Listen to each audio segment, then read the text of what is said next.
కార్మిక శాఖ మంత్రి ఉన్నటువంటి ప్రతివాడు ఒక వ్యాపారవేత్త. గతంలో టీఆర్ఎస్ గవర్నమెంట్లో ఉన్నప్పుడు మల్లారెడ్డి గారు ఆయన పెద్ద ఎత్తున కాలేజీలకి వాటన్నిటికి సంబంధించినటువంటి ఒక పెద్ద ఒక డబ్బు ఉన్నటువంటి ఒక మహారాజు ఆయన. అందుకని ఆయన కార్మిక శాఖ మంత్రి. ఇప్పుడు కాంగ్రెస్ ప్రభుత్వంలో కార్మిక శాఖ మంత్రి వివేక్, ఆయన ఒక పారిశ్రామికవేత్త. ఈ పారిశ్రామికవేత్తలు అందరూ ఇట్లాంటి పదవుల్లో ఉండటం వల్ల ఈ దేశంలో కార్మిక వర్గానికి విపరీతమైన నష్టం చేస్తున్నారు.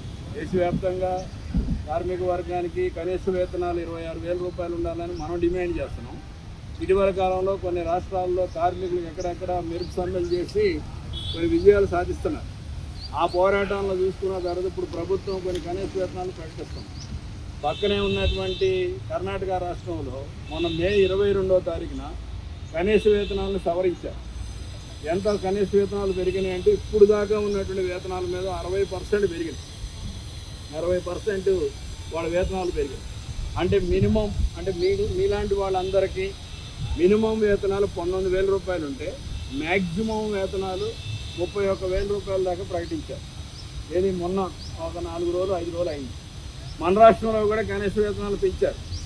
ముఖ్యమంత్రి రేవంత్ రెడ్డి గారు ఇది చాలా మా గొప్ప విజయం, ఈ విధమైనటువంటి వేతనాలు పెరగడం అనేటువంటిది గత ప్రభుత్వాలు ఎవరూ చేయనటువంటి పని మేము చేసామన్నాడు. ఈయన ఏం చేశాడంటే ఉన్న వేతనాలు తగ్గించాడు.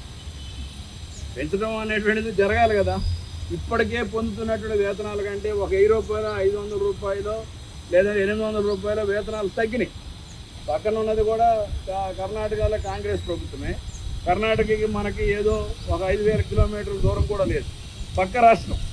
అంటే పక్క రాష్ట్రంలో కూడా ఏం జరుగుతున్నాయో కూడా అమలు చేయనటువంటి పద్ధతులు ఉన్నాయంటే కారణం ఏంటంటే ఇక్కడ కార్మిక శాఖ మంత్రులు, ఇక్కడ ఉన్నటువంటి అనేక మంత్రులు, పెద్ద ఎత్తున వ్యాపారవేత్తలు, ఆ వ్యాపారవేత్తలకు వేతనాలు పెంచితే వాళ్ళకి వచ్చే లాభాలు తగ్గుతాయనే ఉద్దేశంతో ఇవాళ ఇక్కడ వేతనాలు సవరణ అనేది జరగట్లేదు. ఇప్పుడే మేము అందరం అన్ని సంఘాల తరఫున నిన్న ముఖ్యమంత్రి ప్రకటించినటువంటి కనీస వేతనాలు దుర్మార్గంగా ఉన్నాయి. ఎక్కడో ఒక దగ్గర చిన్న పని చేసుకునే వాళ్ళందరికీ ఏదో కొంచెం పెరిగినట్టు చూపించారు. పెరిగినట్టు చూపించడం అంటే ఊరికి ఏదో పెంచామని చెప్పడం కాదు. మన రాష్ట్రంలో 5 సంవత్సరాలకు ఒకసారి కనీస వేతనాలు సవరించాలి. 14 సంవత్సరాల నుంచి కనీస వేతనాలు పెంచట్లేదు. ఇప్పుడు పెంచింది ఎంత అని చెప్పేసి అంటే నేను చాలా భారీ ఎత్తున పెంచాను అని చెప్పేసి ముఖ్యమంత్రి గారు చాలా గొప్పగా ప్రకటిస్తూ ఉన్నారు. ఆ గొప్పగా ప్రకటించేటువంటి వేతనాలు సరిపోవు అని మేము ఏం చెప్తున్నామంటే రోజువారీ ధరలు పెరుగుతుంటే, రోజువారీ ధరలు చూస్తుంటే అసలు ఆకాశానికి అందుకున్న పరిస్థితి. బహుశా మొన్నటి వరకు ఒక 3 సంవత్సరాల పాటు పెట్రోల్ రేట్లు పెరగలేదు, డీజిల్ రేట్లు పెరగల. కానీ ఎప్పుడైతే మొన్న 5 రాష్ట్రాలు ఎన్నికలు అయిపోయినాక మీరు రోజువారీ చిన్న బళ్ళు లేకపోతే మిగతా ఉన్నవాళ్ళు కూడా అర్థమవుతుంది.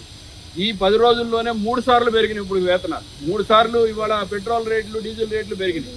ఒకసారి డీజిల్ రేట్లు పెట్రోల్ రేట్లు పెరిగినాయంటే మనం వాడుకునే నిత్యావసర వస్తువులు ధరలన్నీ కూడా పెరిగేటువంటి పరిస్థితి వస్తుంది. కానీ ప్రభుత్వాలకి మన వాళ్ళ పట్ల మనలాంటి కార్మిక వర్గం పట్ల సోయి లేదు. వాళ్ళ సోయి రావాలని అంటే మనం పోరాటం చేయడమే పరిష్కారం. అందుకని మీ ఢిల్లీ పబ్లిక్ స్కూలు ఏదైతే మన నాయకత్వం ఆధ్వర్యంలో మీరు పోరాటం చేస్తున్నారో ఇక్కడ కమిషనర్ తరఫున కూడా ఖచ్చితంగా మేము కూడా జోక్యం చేసుకుని వాళ్ళు పెరుగుతున్నటువంటి ధరలకు అనుగుణంగా కనీస వేతనాలు సవరించాలి. కనీసం కర్ణాటక ప్రభుత్వంలో పెంచిన వేతనాలైనా పెంచాలి. ఎందుకంటే మనం 26,000 రూపాయలు కనీస వేతనాలు పెంచితే అది న్యాయబద్ధంగా ఉంటుంది. మనం పెరుగుతున్నటువంటి ధరలతోటి మనం ఏమన్నా మమేకం అవడానికి అవకాశం ఉంటుందని చెప్పేసి మేము అడుగుతా ఉన్నాం. అందుకని ఖచ్చితంగా మీరు ఆ విధమైనటువంటి వేతనాల కోసం ఇప్పటికే పోరాటం దిగున్నారు కాబట్టి 9,000 రూపాయలు ఇవ్వడం అనేది అశాస్త్రమైనటువంటి పద్ధతి. అంటే వాళ్ళ ఉద్దేశం ఏంటంటే జనం దొరుకుతున్నారు కదా, జనం వస్తున్నారు కదా, కాబట్టి మనం ఎట్లయినా పని చేసుకోవచ్చినటువంటి వాతావరణాన్ని చూస్తున్నారు. ఈ మనమే వెళ్లకుండా ఉండేటువంటి పరిస్థితి వస్తే 2 రోజుల్లో గబ్బులు వేసిపోతుంది మీ కాలేజ్. మీరు చేసేటువంటి హౌస్ కీపింగ్ పనులు కావచ్చు, లేదా క్లీనింగ్ డిపార్ట్మెంట్స్ ఉండవచ్చు, లేదంటే ఇక్కడే అక్కడే వాళ్ళ అధికారులకు అందించేటువంటి పత్రాలు అందించే పనులు ఉండవచ్చు, స్క్రీను ఇట్లాంటి పనులు మీరు అందరూ ఉండుంటే మనం 2 రోజులు వెళ్ళకపోతే మనం అనేటువంటిది ఏంటనేది వాళ్ళకి అర్థమైనటువంటి పరిస్థితులు. అందుకని వేతనాలు పెరిగే పరిస్థితి కమిషనర్ బాధ్యత తీసుకోవాలి. పెరిగే పరిస్థితి కనుక లేకపోతే మనం దేనికైనా పోరాటానికి సిద్ధపడే పద్ధతులు మీరు అందరూ కూడా యూనిటీగా రూపంలో ముందుకెళ్లాలని చెప్పేసి కోరుకుంటూ మాకు అవకాశం కల్పించిన మీ అందరికీ పేరు నమస్కారం చెప్తూ